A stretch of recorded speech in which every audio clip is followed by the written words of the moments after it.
Lipat muna tayo ng Navotas. Magandang gabi sa iyo, Brother Eli Soriano.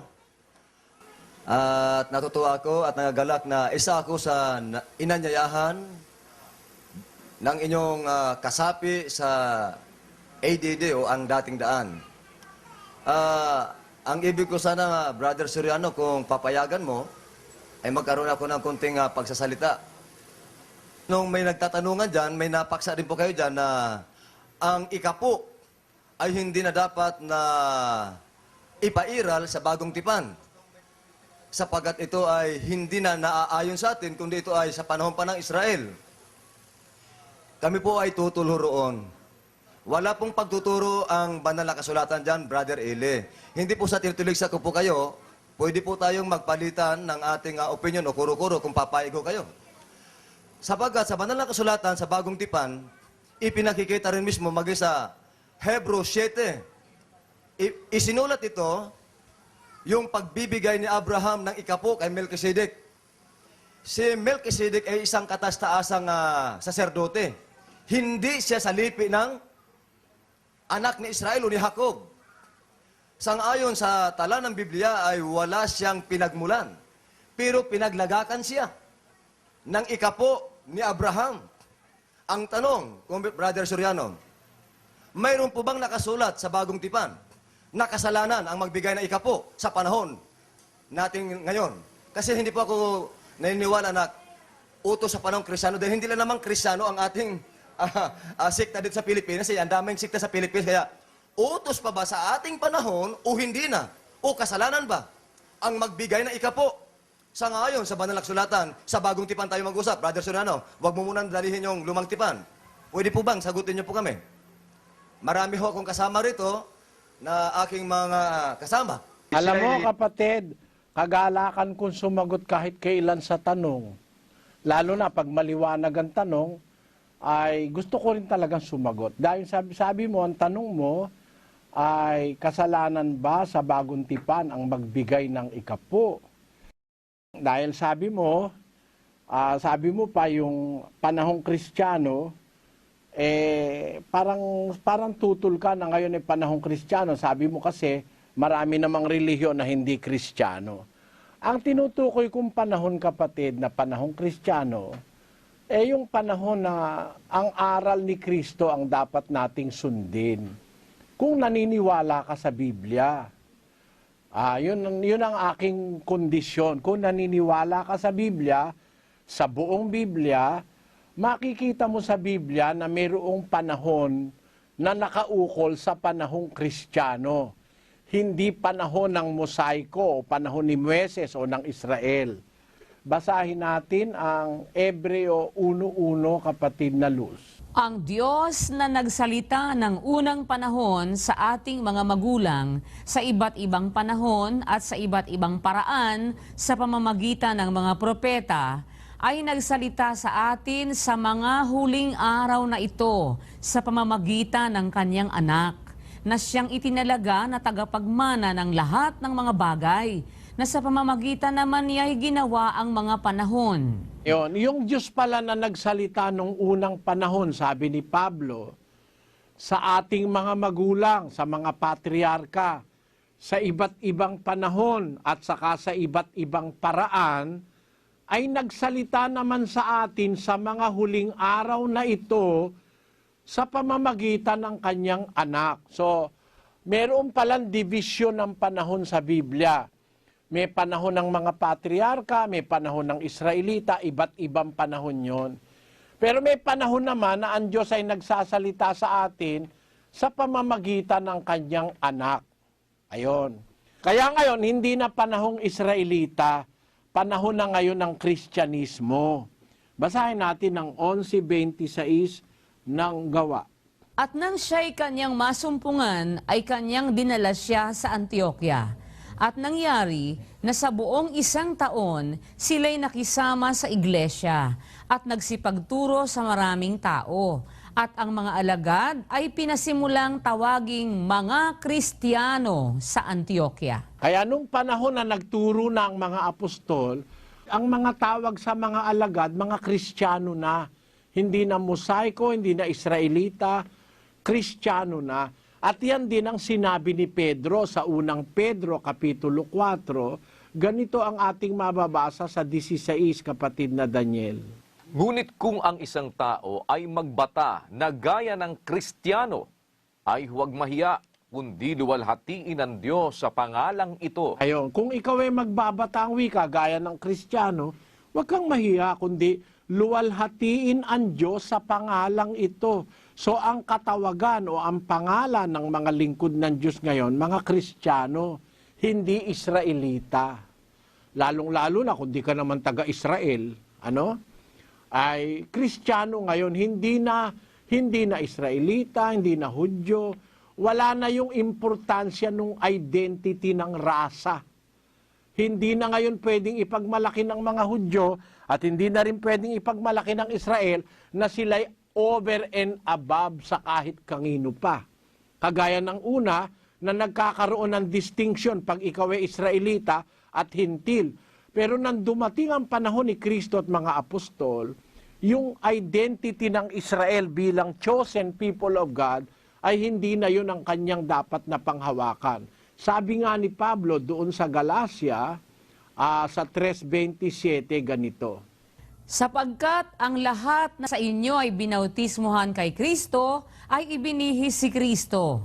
Walang magiging Hudyo o Griego man. Walang magiging alipin o malaya man. Walang magiging lalaki o babae man. Sapagkat kayong lahat ay iisa kay Kristo Jesus.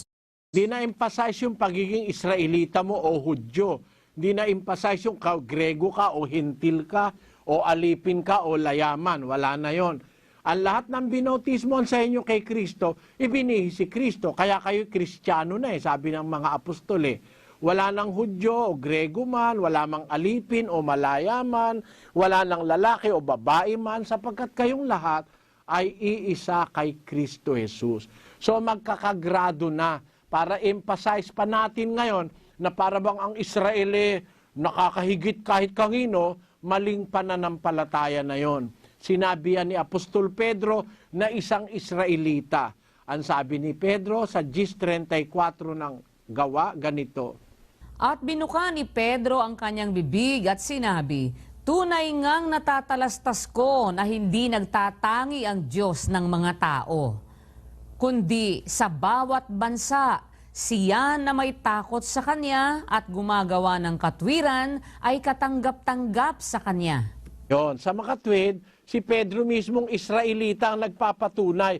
Hindi na siya mas mahigit kaysa sa iba. Sabi niya, natatalastas ko ang Diyos, hindi nagtatangi ng mga tao, kundi sa bawat bansa. Kahit yan ay China, kahit yan ay Amerika, kahit ano pa, siyang may takot sa Diyos, gumagawa ng katwiran, ay kalugod-lugod sa Kanya. So hindi na natin i-emphasize na tayo Israelita o ano pa, Kristiyano tayo. Yun ang tinutukoy ko, kapatid, na tayo ngayon, panahong Kristiyano. Panahon, hindi kwalifikasyon ng Kristiyano ang tinutukoy ko, panahon.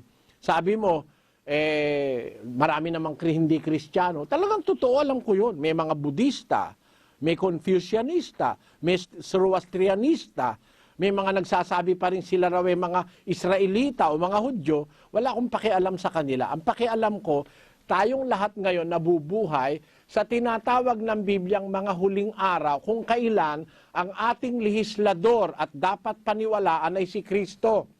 Na ang Diyos na nagsalita ng unang panahon sa iba't ibang mga panahon, sa iba't ibang paraan sa mga magulang, ay nagsalita sa atin, sabi ni Pablo, sa mga huling araw na ito sa pamagitan ng kanyang anak. Kaya kung susunod tayo kay Kristo, matatawag tayong Kristiyano.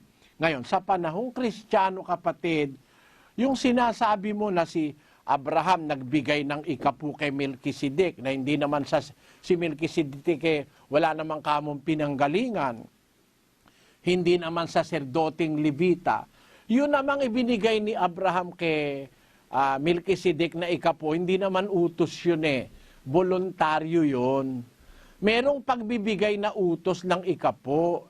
Yun yung ginagawa sa Israel nung araw sa panahon ni Moises. Utos talaga yon. Pero nung panahon ni Melkisedek at saka nung panahon ni Jacob na wala pang utos, yung ikapung ginawa nila voluntary. It's a vow. Yung kay Jacob, vow yun, vow. Tawag doon panata. Basahin natin yung nasa Genesis. At si Jacob ay nagpanata na sinasabi, kung sa akin ang Diyos at ako'y iingatan sa daang ito na aking nilalakaran at ako'y bibigyan ng tinapay na makakain at damit na maisusuot, na anupat ako'y makabalik na payapa sa bahay ng aking ama, ay ang Panginoon nga ang magiging aking Diyos. At ang batong ito na aking itinayo na pinakaalaala ay magiging bahay ng Diyos. At sa lahat ng ibigay mo sa akin ay walang pagsalang, ang 10 bahagi ay ibibigay ko sa iyo. Ayun, yung kay Jacob, hindi yun pagsunod sa utos. Hindi utos pa ang 10 sa panahon ni Jacob. Ang pagbibigay ng utos na 10 naganap lang sa panahon ni Moises sa mga saserdotes levitas. Ngayon, nung panahon ni Jacob, yun ay isang uri ng pagtanaw ng utang na loob sa Diyos. Kung bibigyan mo ako ng pangangailangan ko, walang pagsalang ibibigay ko ang 10 bahagi sa iyo, sabi ni Jacob. Ganon din naman sa panahon ni Abraham, wala pang utos na 10 nun. Nung siya ay manggaling sa pagtatagumpay sa giyera, dumadaan siya sa Salim. Alam mo, si Melchizedek, hari ng Salim yun . He is the king of Salem. Kaya bilang isang tribute, o parang isang act of parang act of tribute to the king of Salem, binigyan ni Abraham ng 10 bahagi ng samsam. Tandaan mo kapatid ang ibinigay ni Abraham samsam, hindi niya hanap buhay yon. Nanalo lang siya sa gera sa mga hari sa Sodoma at saka sa iba-iba pa. Yung samsam niya, yung mga loot niya, binigay niya yung 10 bahagi kay Melchizedek. Samantalang sa mga Israelita, ang utos, yung kanilang 10 manggagaling hindi sa samsam. Manggagaling yon sa kanilang pinagpaguran sa bukid, 10 ng hayop, 10 ng bukid, 10 ng kanilang kinikita. Kaya magkaiba yon. Yun ang sinasabi ko, kapatid. At ang tinutukoy ko sa yung panahong Kristiyano, panahon kung kailan umiral si Kristo at nagturo. Kung naniniwala ka kay Kristo, maliban na lang hindi ka naniniwala kay Kristo.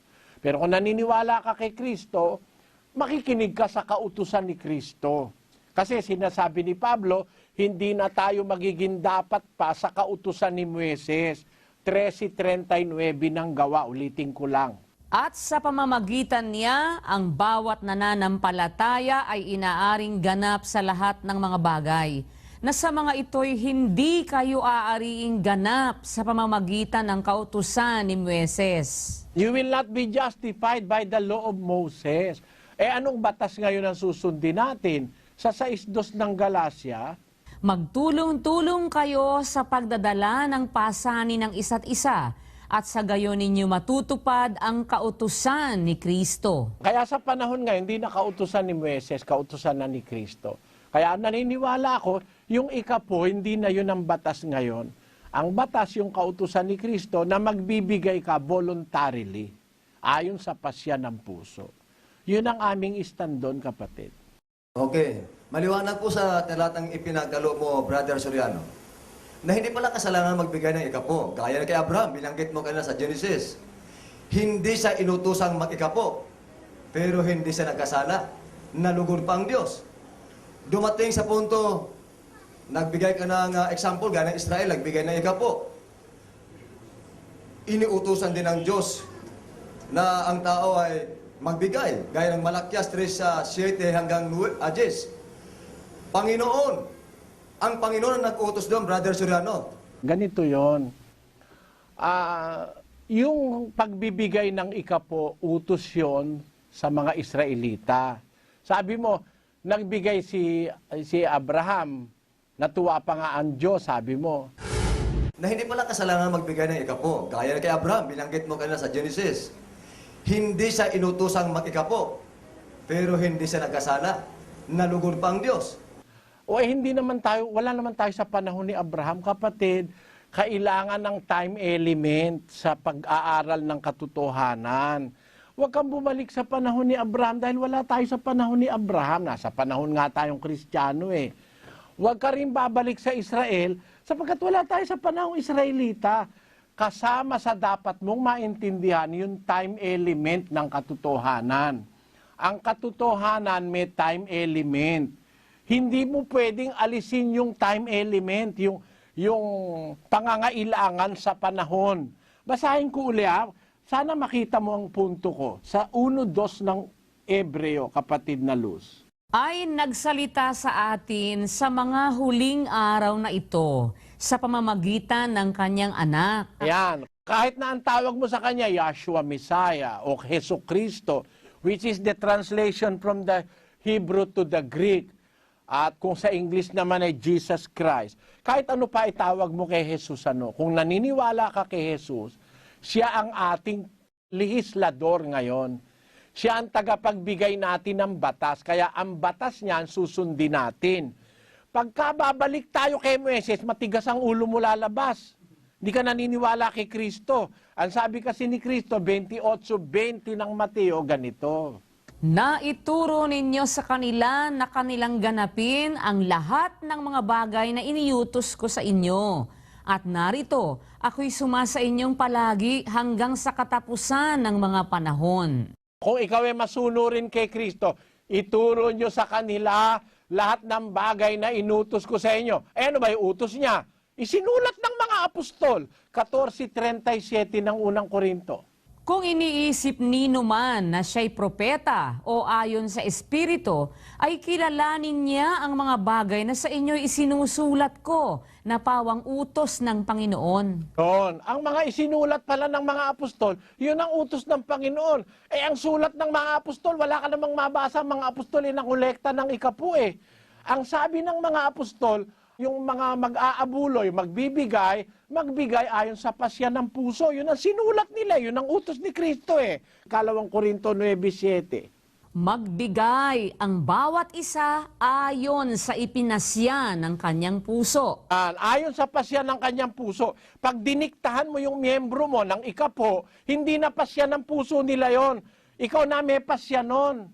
Hindi yun pasya ng puso. Ang batas ng bagong tipan, magbigay ang bawat isa ayon sa pasya ng puso. Sino may sabi nun? Sa Panginoong Jesus. Bakit nasulat yon? Inutos ni Kristo sa mga apostol, isulat yung kanyang mga utos. At ituro. Eh kung ikaw ngayon lalagay sa lagay ko, gusto kong magturo. Ano ituturo ko? Ituro nyo sa kanilang ganapin lahat ng inutos ko sa inyo. Hindi yung utos ni Moises. Ang ituro nyo sa kanilang ganapin lahat ng inutos ko sa inyo. Eh ano ba yung utos niya sa pagbibigay? Magbigay ayon sa pasya ng puso. Yun ang utos niya eh. Di ba simple lang namang intindihan? Di naman mahirap eh. Ang utos niya, magbigay ayon sa pasya ng puso. Pag sinabi ko pa ngayon sa'yo na magbigay ka ng ikapo, marunong pa ba ako kay Kristo? Sabi niya magbigay ayon sa pasya ng puso eh. Kaya yun ang sasabihin ko. Ngayon sabi mo, mayroon ka bang mababasa ang magbigay ng ikapo, kasalanan? Mayroon po bang nakasulat sa bagong tipan na kasalanan ang magbigay ng ikapo? Hindi naman yung pagbibigay ang pinag-uusapan natin eh. Ang pinag-uusapan natin yung pagkuha. Na pastor ka, kukuha ka ng ikapo. Eh kahit ba ang ibigay ng miyembro ikalima, o kaya ang ibigay ng miyembro ikasampo, o kaya ang ibigay ng miyembro ikadalawampo, basta galing sa puso niya, wala nang usapan doon sa presyo. Wala nang usapan, hindi na magnanakaw. Hindi kagaya sa panahon ni Moises, pag binawasan mo ikapo, magnanakaw ka. Yan ngayon ang pinanghahawakan ng mga pastor na ginagawang palabigasan yung mga miyembro niya. Na pag hindi ka nagbigay na ikapo, magnanakaw ka. Eh mali yan sa panahong ito. Bakit? Kung yun ang pasya ng puso ko, yun ang sabi ng Diyos. Ba't mo ko atangang magnanakaw? Eh kung gusto ko magbigay na ikadalawampo, napakialam mo. Eh kasi nasabi ni Kristo magbigay ayon sa pasya ng puso. O ngayon, sasabihin mo ba ngayon sa akin na may kasalanan ako? Wala naman akong kasalanan, tinuturo ko lang yung batas ni Kristo di ba? Ngayon, ang may kasalanan yung pastor na ipinipilit pa yung ikapo. Pero yung miyembro nagbigay, kahit ikalima lang pwede kahit ikapito lang kahit ikasampu lang o kahit ikadalawampo, pwede pa rin kahit nga ikalimampo, kung gusto niya ibigay, bigay niya Tingnan mo ito.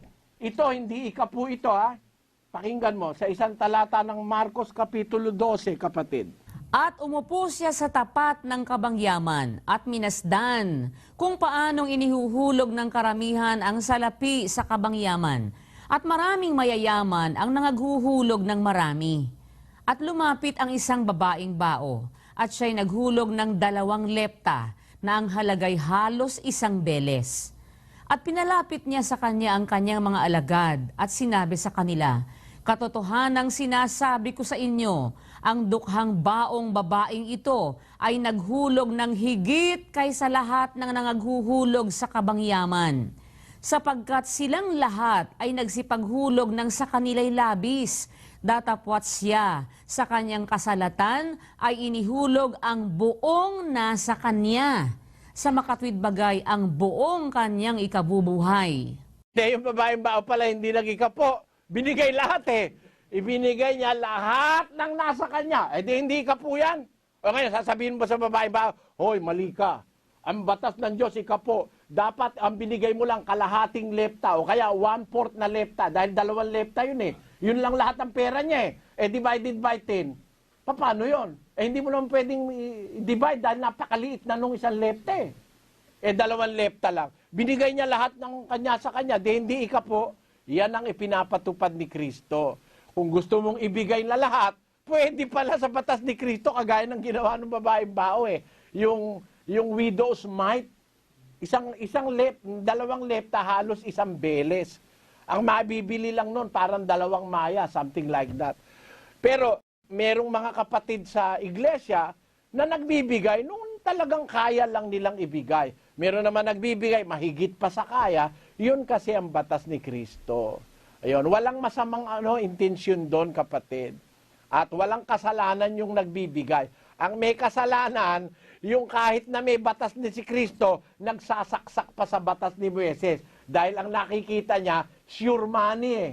Halimbawa, ang miyembro niya, kumita 1,000, 100 kanya. Eh kumita 10,000 yung miyembro, 1,000 kanya. Eh kumita na 1,000,000 yung miyembro, 100,000 sa kanya. Eh kumita na 10,000,000, 1,000,000 lang kanya. Instant money yon. Yun ang trabaho ngayon ng mga pastor na ginagawang gatasan yung kanilang mga miyembro. Pero hindi ganun sa tunay na relihiyong nasa Biblia. Yun ang sagot ko dyan, kapatid. Nagpapalit natin ng kuro-kuro. Kaninong utos ang ikapo? Kay Moises o kay Amang Yahweh? O sa Panginoon sinasabi natin? Pakibasa ng ikapo, utos ni Moises. Pag may nabasa ka ngayon din, kami nandirito ngayon, pababatos mo kami. Ang ikapo, utos ni Moises, hindi utos ni Yahweh. Showdown ito. Sasagot na ako, kapatid, dahil naamon mo kasi ko ng showdown eh. Ganito ang babasahin ko sa Biblia. Ako gusto ko yan showdown para hindi masyadong maraming usapan. Ang alam mo pala, yung utos ni Moises, hindi utos ng Diyos. Eh nagkakamali ka. Basahin natin ang 4:4 ng Malakyas.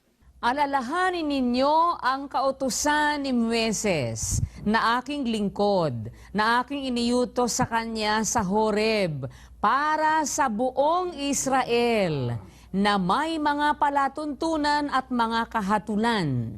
Diyan ka nagkakamali, kapatid, sa tanong mo sa akin sa showdown. Patunayan mo kamo, utos ni Moises, hindi utos ng Amang Yahweh. Eh kung di ka ba naman nagkakamali, yung utos ni Moises, ang may sabi nun, ang Diyos. At yun daw kautusan ni Moises, sabi ng Diyos, ibinigay ko sa kanya sa Horeb. Ulitin natin yung talata, Sis Luz. Alalahanin ninyo ang kautusan ni Moises na aking lingkod, na aking iniyutos sa kanya sa Horeb. Yan. Makinig ka lang, kapatid. Makinig ka muna bago ka humatol. Ang sabi ng Diyos, alalahanin ninyo ang kautusan ni Moises na aking lingkod, na aking iniutos sa kanya sa Horeb. So yung utos ni Moises, yung pala utos ng Diyos. No? At yun, para sa buong Israel. Eh hindi mo naman pwedeng pamalian ng Diyos eh. Yung inutos niya para sa buong Israel. Utos ng Diyos yun. Ipinasa kay Moises, kaya tinatawag na kautusan ni Moises. Ang Diyos din ang tumawag na kautusan ni Moises eh. Alalahanin ninyo ang kautusan ni Moises na aking lingkod, na aking iniutos sa kanya sa Horeb. Eh di utos ng Diyos yun, binigay kay Moises. Tinatawag ng Diyos kautusan ni Moises. Ngayon, yung bang kautusan ng Diyos, Hanggang ngayon ba, kautusan pa rin yun yung sa Israel? Ang isa ron, huwag kang kakain ng baboy. Huwag kang kakain ng hipon, talaba, tulya. Ha? Huwag kang kakain ng tahong. Kasama yun sa utos ng Diyos na ibinigay kay Moises. Sinulat ni Moises. Ngayon ba, kapatid, kumakain ka ba ng talaba, tahong, tulya, hipon, kumakain ka ba ng baboy? Kautusan ng Diyos yun. Kautusan din ni Moises yun. Kasi yung kautusan ni Moises, kautusan ng Diyos yun. Yun ang ayon sa Biblia. Yung kautusan ng Diyos, yun din yung kautusan ni Moises. Ang kautusan ni Moises na aking lingkod, na aking iniutos sa kanya sa Horeb, doon sa bundok. Ano ba yun? Di ba yun ang kautusan ng Diyos? Iniutos kay Moises, tinawag ng Diyos, kautusan ni Moises. Pareho yun eh. Sino ba nag-utos na ikapo? Ang Diyos. Kanino bang utos yon? Sa Diyos. Kanino ipinasa? Kay Moises. Di kautusan din ni Moises yun. Yun ang sumaron, kapatid. Okay. Brother Soriano, narinig ko ang panig mo. Binasa mo kanina ang Mateo 28, talatang 19 at 20. Hindi ba sinabi doon sa talata na inyong ituro sa lahat ng tao na ganapin ang lahat ng iniuutos ko sa inyo? Hindi sinabi na piliin ninyo ang iniuutos ko sa inyo. Ang sabi sa Mateo 28, talatang 19 hanggang 20, ituro ninyo sa lahat ng tao na inyong ituro ang lahat ng iniuutos ko sa inyo. Mateo 5:17, hindi ako naparito. Sabi ni Kristo, sinabi ni Yeshua, hindi ako naparito upang sirain ang kautusan ni ang mga propeta. Si Moses, propeta ba o hindi? Sinira ba ni Kristo? Ang sabi ni Kristo, hindi ako naparito upang sirain ang kautusan ni ang mga propeta. Deuteronomy 12:32. Ang sabi ni Moses, ang lahat ng iniutos ko sa inyo, ituro nyo ng walang labis at walang kulang. Parehong-parehong katulad na sinasabi sa Bagong Tipan. Ano pang sabi? Sa Apokalipsis 22, talatang 18-19, ang mag-alis, aalisin ang kanyang bahagi sa kaharian ng langit. Ang magdagdag, daragdagan ng salot. Ang sabi din sa banal na kasulatan, si Yahweh ang may utos. Sa Malakyas 3:9, sabi nito, ninanakawan ninyo ako nitong buong bansa. Kung iyong babasahin pa siya mula 7 hanggang 10 ng Malakyas, ang sabi sa paano ka namin ninakawan? Nagsalita ang tao sa Diyos. Sabi ng Diyos sa makatuwid bagay sa ikapo, ninanakawan ninyo ako nitong buong bansa, 9. Kaya sabi ng Diyos, subukin. Sinong may utos? Subukin ang sabi ng Diyos. Kaya bakit pinasusubok ng Diyos? Dahil maraming mga tao ang hindi nagbibigay ng ikapo. Ito'y subukan ng pananampalataya. Gaya ng ating amang si Abraham. Bilang mga anak sa pangako, si Abraham ay ama ng mga bansa sa pananampalataya. Bilang ang Pilipinas, kasapi sa mga maaaralan ng totoong iglesia ng Diyos, kami ay kasapi din sa totoong asembleya ni Amang Yahweh. Ang Pilipinas ay kasama sa makikilakip, sabi doon sa propesya ni Propeta Isaiah, chapter 56, talatang 6. Gayon din naman ang taga-ibang bansa na makikilakip. Saan? Sa Israel. Episo 2, ang talata, bagong tipan ho ito. Episo 2, ang talata ay 12 hanggang 13. Noong unang panahon, kasamang Pilipinas, mga hindi kabilang sa bansang Israel, mga walang pag-asa. Ngunit ngayon, nang dumating si Kristo, dumating si Yeshua, tutol ba si Yeshua o si Kristo na magbigay ng ikapo? Walang itinuturo ang apostol, wala rin itinuturo ang Kristo. Walang may pakita na kasalanan ang magbigay. Kundi ang sabi ni Kristo, Mateo 28:19 hanggang 20, na inyong ituro ang lahat ng iniuutos ko sa inyo. Gaya ng maliwanag na paliwanag ni Kristo sa Mateo 5:17 hanggang 19. Na ang sabi, huwag ninyong isipin, mag-isip ka lamang na baguhin ang utos ng Diyos, kasalanan. Huwag ninyong isipin na parito ako upang sirain ang kautusan, kundi upang ganapin. Sinong may utos? Ang Diyos. Nagpunta baga si Kristo rito upang magpakita ng halimbawa ng pagsuway sa utos? Wala pong talatang makikita. Juan 12, 49 hanggang 50, walang sariling utos si Kristo. Pakibasa nga kapatid. Pwede bang mag-request, Brother Sirano? Pakibasa, Juan 12, 49, 50. Tignan natin kung may sariling utos si Kristo. Nagbuhat sa kanyang sarili. Pakibasa. Juan 12, para din natin. Juan 12, pakibasa. King Isur, pakibilis. Kasi, okay. Juan 12:49. Ito po ang sinasabi sa talatang ito. Sapagkat ako'y hindi nagsasalita na mula sa aking sarili, kundi ang Ama na sa akin ay nagsugo, ay siyang nagbigay sa akin ng utos kung ano ang dapat kong sabihin at kung ano ang dapat kong salitain. Okay na? Maliwanag ho ba? Walang sariling utos si Kristo kung anong idikta sa kanyang Ama. Yun ang kanyang sinasabi sa lahat ng mga tao. Maliwanag ang Mateo 5:17 hanggang 19 na hindi nagpunta dito si Kristo upang sirain ang kautusan ni ang mga propeta. Ang sabi dito sa Hebro, Kapitulo 10, ang talatang 28, ang magpawalang bisa sa kautusan ni Moises, maging 2 o 3 saksi, mamamatay ng walang awa. Brother Soriano, ikaw ba? Pinawawalang bisa mo bang kautusan ni Moises? Oo, hindi.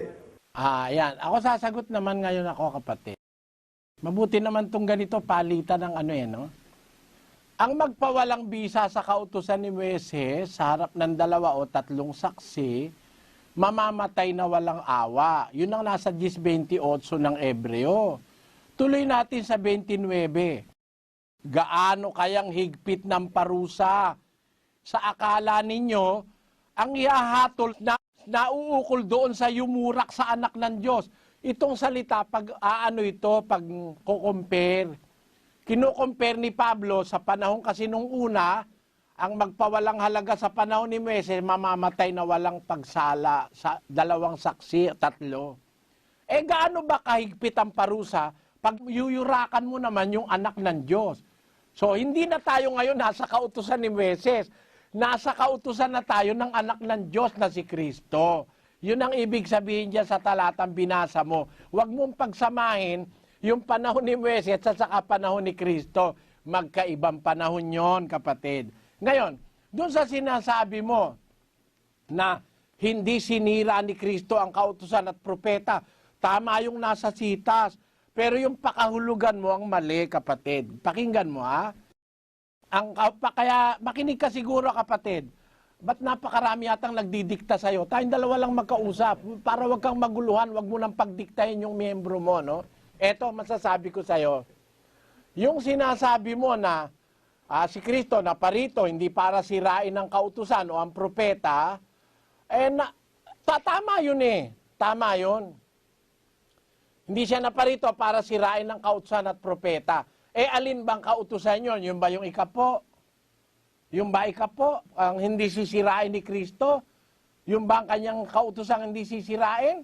Alin kautusan ang hindi niya sisirain? Pakinggan natin si Juan, sa 5:17 ng Juan.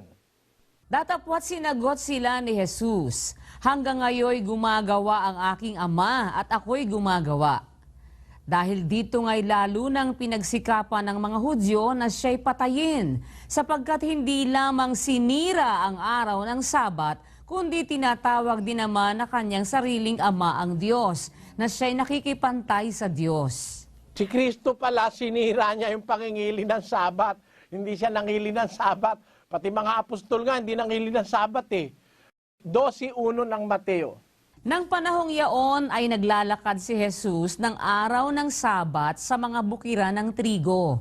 At nangagutom ang kanyang mga alagad at nagpasimulang magsikitil ng mga uhay at magsikain. Datapwat pagkakita nito ng mga Fariseyo ay sinabi nila sa kanya, "Tingnan mo, ginagawa ng mga alagad mo ang hindi matuwid na gawin sa Sabat."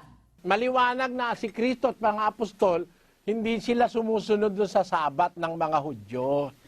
Hindi sila sumusunod sa utos na yon ni Moises na binigay ng Diyos sa Horeb na ipangingilin yung Sabat, magpapahinga sa trabaho. Sila naglalakad sa araw ng Sabat, nung magutom, nagsikain. Pinupuna nga sila ng mga tagapagtanggol ng kautusan ni Moises yung mga eskribas at pariseo Gumagawa kayo ng mga alagad mo nang hindi marapat sa araw ng Sabat, sabi ng mga eskribas at pariseo. Kasi hindi nga sinunod ni Kristo yung batas ukol sa pangingili ng Sabat. Ngayon, alin yung kautusan na hindi sisirain ni Kristo? Yung ba yung 10 utos? Kapatid, makinig ka. Ngayon mo lang siguro ito maririnig. Pakinggan mo mabuti. Hindi yung 10 utos at hindi yung pag-iikapo ang sinasabi ni Kristo na hindi niya sisirain kautusan. Merong kautusan na hindi siya sisirain. Hindi yun yung 10 utos at hindi yun yung batas ni Moises. Bakit? Basahin natin ang unang Timoteo 1, 8 at 9. Datapwat nalalaman natin na ang kautusan ay mabuti kung ginagamit ng tao sa matuwid. Yamang nalalaman ito na ang kautusan ay hindi ginawa dahil sa taong matuwid. Yung palang kautusan, hindi pala ginawa yun para sa taong matuwid. Hindi pala para kay Kristo yun Ulitin mo nga, Sis Luz. Yamang nalalaman ito na ang kautusan ay hindi ginawa dahil sa taong matuwid, kundi sa mga walang kautusan at manggugulo, dahil sa masasama at mga makasalanan, dahil sa mga di banal at mapaglapastangan, dahil sa nagsisipatay sa ama at sa nagsisipatay sa ina, dahil sa mga mamamatay tao. Yan, yung palang kautusan ni Moises, yun pala para sa mga masasama, para sa mga pumapatay ng tatay, pumapatay ng nanay. Hindi pala yun ginawa para sa taong matuwid. Si Kristo naman, hindi naman para sa kanya yung 10 utos Hindi rin naman para sa kanya yung 10 Para ipaliwanag mo na si Kristo hindi sinira yung kautusan, pinapatulog mo ang kautusan na hindi niya sinira yung 10 utos. Mali ka dyan, kapatid. Nagkakamali ka. Kasi yung 10 utos, hindi para sa taong matuwid yun, hindi para kay Kristo yon. Para yon sa mga manlalabag, sa mga pumapatay, para sa mga nagnanakaw, para sa mga lapastangan sa magulang. Doon nakaukol yung mga kautusan. Kung merong kautusan si Kristong sinasabi na hindi niya sinira, may kautusan para sa kanya ang Diyos. Para sa kanya lang partikular. Basahin natin ang Gis ng Ebreo. Nang magkagayoy, sinabi ko, narito, ako'y pumarito, sa balumbon ng aklat ay nasusulat tungkol sa akin, upang gawin, O Diyos, ang iyong kalooban. Yan, may kautusan ng Diyos para kay Kristo. Naparito ako sa balumbo ng aklat, nasusulat tungkol sa akin, para sa Kanya. Nakasulat yun sa kautusan ni Moises, sa aklat ng mga awit at saka sa mga propeta. May mga gagampanan si Kristo sa mga kasulatan, sa awit, sa propeta at saka sa kautusan ni Moises. Basahin natin sa 24:44 ng Lucas. At sinabi niya sa kanila, ito ang aking mga salitang sinabi ko sa inyo, nang ako'y sumasa inyo pa, na kinakailangang matupad ang lahat ng mga bagay na nangasusulat tungkol sa akin sa kautusan ni Moises at sa mga propeta at sa mga awit. Ayon, dapat matupad lahat ng mga bagay na nasusulat tungkol sa akin sa kautusan ni Moises, sa mga propeta at sa mga awit. Kaya nga si Kristo tinuli ng 8 araw Kasi nakasama sa batas yun na ang lalaking Israelita, panganay, tutuliin ng 8 araw. Kaya siya inihandog sa templo pagkatapos na siya'y matuli. Naganap lahat sa kanya yung mga sinasabi ng kautusan ni Moises at saka sa mga propeta at saka sa mga awit. Pati sa awit may nakasulat kay Kristo Naganap niya lahat yon. Yun ang sinasabi niyang hindi niya sisirain ang mga bagay na nasusulat tungkol sa kanya sa aklat ng awit, sa mga propeta at saka sa kautusan ni Moises. Yun ang hindi niya sisirain. Pero yung Sabat, sinira niya Kasi hindi naman para sa taong matuwid. Lahat ng mga kautusang sinasabi Huwag kang papatay, huwag kang mangangalunya, huwag kang magnanakaw, huwag kang sasaksi sa di katotohanan. Sabi ni Pablo, ang kautusan hindi ginawa para sa taong matwid. Hindi ginawa ang kautusan para kay Kristo. Yung kautusang 10 utos para sa taong makasalanan yan. Para sa taong mga kasalanan sa Israel nung una. Yung mga batas ni Moises, para sa taong makasalanan yan. Lahat ng batas ni Moises. Ngayon, si Kristo, kung meron man siyang kautusang susundin, may kautusang nauukol para sa Kanya lang. Sa Kanya lang. Exclusively for Him. Sa kautusan ni Moises, sa mga awit, at saka sa mga propeta. Pero para pasundin mo si Kristo sa 10 utos at sa 10, maling pakahulugan sa Biblia yon, kapatid. Ngayon, sabi mo kanina, ninanakawan ng tao ang Diyos ng buong bansa. Ninanakawan ninyo ako nitong buong bansa. Israel yung bansa na yun, hindi naman lahat ng mga bansa yun kapatid. Ka naman, tinatakot mo pati Pilipino dun Yung buong bansa yun, Israel lang yun. Ang mga Israelita inutusan nung 10, dalhin ninyo ang buong 10 bahagi sa kamalig upang magkaroon ng pagkain sa aking bahay. Sabi niya sa mga Israelita. At alam mo ba, kapatid, kung bakit nag-utos ang Diyos ng 10? Ang bahagi ron, ibibigay sa mahihirap, ibibigay sa mga babaeng bao, ibibigay sa saserdote. Yun namang mga nangongolekta ng 10 ngayon para sa pastor lang mag-isa. O basahin natin ng Deuteronomio 26:12. Kayong mga nagbibigay na 10, tingnan nyo yung pastor nyo, pag nakuha na 10, binibigyan ba yung mahihirap? Basahin natin. Pagkatapos mo ng pagbibigay ng buong 10 bahagi ng iyong pakinabang sa 3 taon, na siyang taon ng pagbibigay ng 10 bahagi, ay magbibigay ka nga rin sa Levita, sa taga-ibang lupa, sa ulila, at sa babaeng bao, upang sila'y makakain sa loob ng iyong mga pintuang daan at mabusog. Palang 10, hindi pala para sa pastor lang yun Bibigay mo yung mga babaeng bao, yung mga ulila, yung mga taga-ibang lupa, yung mga mahirap. Pag bibigyan mo, tapos yung 10 ng 10, anong gagawin mo? Basahin natin sa Bilang 18:26. Bukod dito, isasalitain mo sa mga Levita at sasabihin mo sa kanila, pagkuha ninyo sa mga anak ni Israel ng 10 bahagi na aking ibinigay sa inyo mula sa kanila na inyong pinakamana, ay inyong ihahandog nga na pinakahandog na itinaas sa Panginoon ang 10 bahagi ng 10 bahagi. Pagka kumuha pala ng 10 yung mga sacerdotes Levitas, yung 10% nun, ihahandog nila sa Panginoon na parang alay na susunugin. Ngayon yata, yung mga pastor ng 10, hindi na nagsusunog kanila na lahat kapatid na Daniel, ano? Sayang po Sayang. Mali pala yun Dapat pala wag mong sasarilinin. Bibigyan mo yung mga ulila, mga babaeng bao, yung mahihirap, yung mga estranghero, papakainin mo yung mga Levita. Tapos yung 10 bahagi, nung 10 bahagi, ihahandog mo sa Panginoon na handog na itinataas na handog. Ibig sabihin, hindi lahat mapupunta sa pastor. Ngayon, mga pastor na 10, kaya nagyayamanan, sinosolo Ang kasosyo niya, yung asawa niya. Kaya yung mga pastor na 10 ngayon, yung mga asawa, tignan mo, punong-puno ng alahas.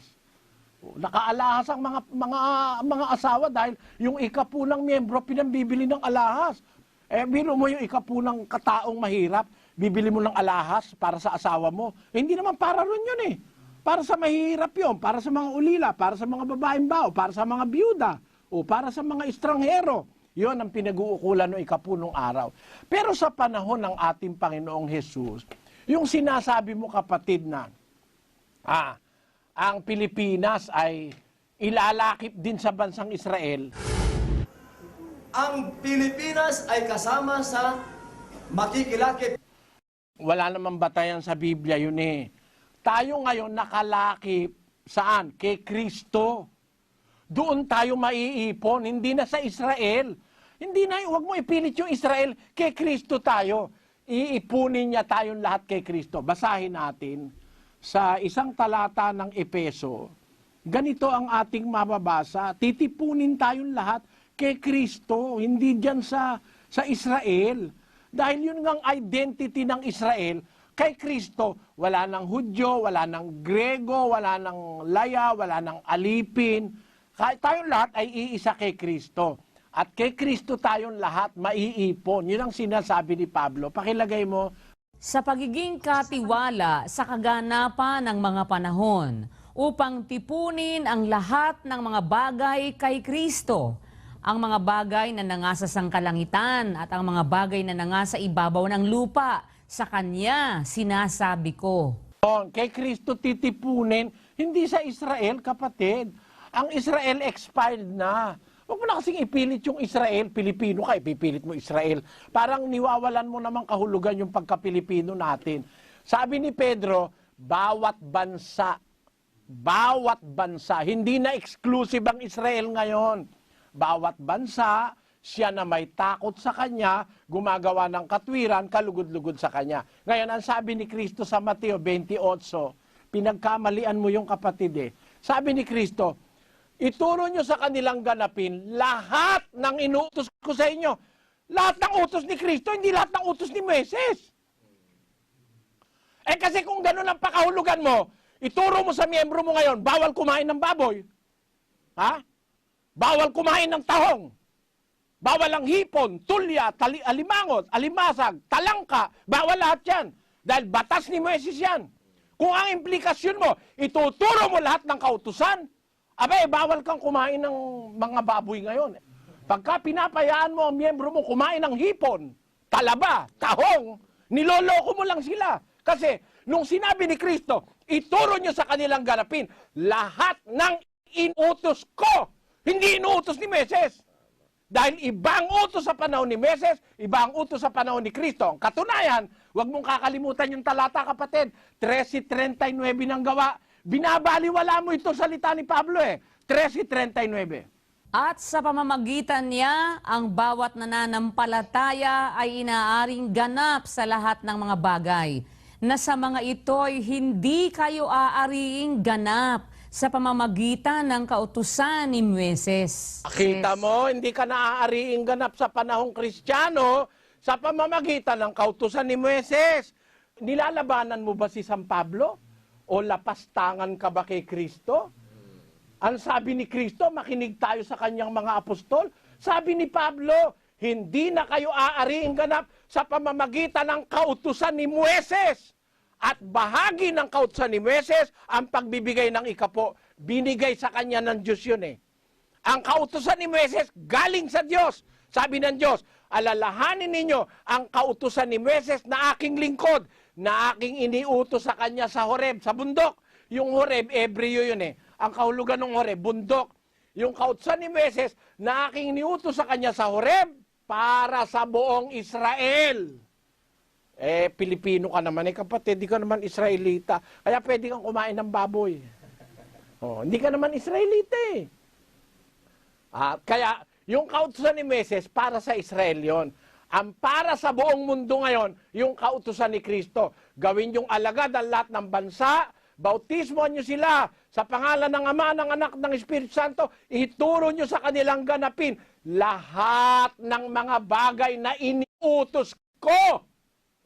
Utos niya, hindi utos ni Moises. Kasi sabi ni Pablo, hindi na nga tayo aariing ganap sa kautusang itinuro sa panahon ni Moises. Ayun, kapatid. Kung ikaw naniniwala kay Kristo at mga apostol, hindi ka babalik sa Israel.